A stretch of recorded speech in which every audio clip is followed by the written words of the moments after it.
just say no. Late this afternoon, Senate Republicans voted down an effort to repeal the ban on gays serving openly in the U.S. military.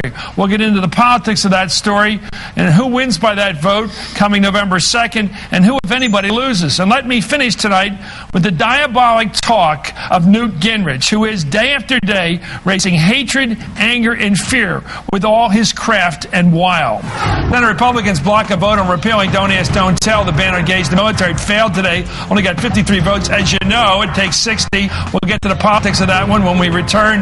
No Republicans voted for repeal. This is Hardball, only on MSNBC. Let me go over to Josh Gerstein's for a political announcement, a complete cold analysis. Did he bring this up just to get votes to save his seat in Nevada? Josh, is that what this is about? I notice he's got a big gender gap out there. Women tend to be supportive of gay issues, gay opportunity and rights. Is this to jack up the woman vote, the gay vote, in his campaign to get reelected in a very close call out there? I don't think that's the reason. I think that's the reason he brought this up in connection with the DREAM Act, the immigration provision that he wanted to tack on here. So this became a vehicle for that. And in terms of a constituency he needs to appeal to out in Nevada, the Latinos, the Hispanic vote out there could be absolutely critical. And he thought this was a way to get their measure up and show them that Democrats, including him, were in their corner. And that's another group that's been disaffected from Democratic Party in the last year or so. Well, that's the question I have is that, you have a commission report coming out of the military later this year. Why not wait for the commission report? It's not necessary to wait for the commission report. The amendment as it is currently designed, the deal that we struck, completely respects the study, the Comprehensive Review Working Group.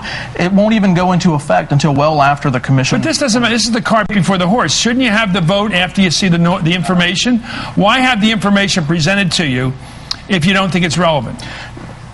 The thing to remember about the Comprehensive Review Working Group, why have a study by the military if you don't think it's relevant? The study was originally designed. I'm sorry, you have a thought here, Josh? I'm sorry. Yeah, Chris, there's a very simple reason for that, which is that the people who advocate repeal are worried that after December, nothing much gets done in December. So we're talking about next year, and they won't have the votes anymore. So the idea was to put in sort of a time bomb conditional repeal that could be acted on by the Pentagon and the administration next year when there may be no votes or no desire to take this issue up at all. So they thought they could get the vote in principle this time and have it acted on perhaps in a lame duck as well, right? I think part of this would have had to be brought up in the lame duck in terms of a conference committee report, but they are concerned that even in a lame duck they might have trouble moving this. Even senators like Russ Feingold say they oppose lame duck legislation, so they could be even further away in terms of votes from getting this done in a lame duck. What I'm looking at is no Republicans voted for this, not the two senators from Maine, not the people that were open to the idea of it, nobody.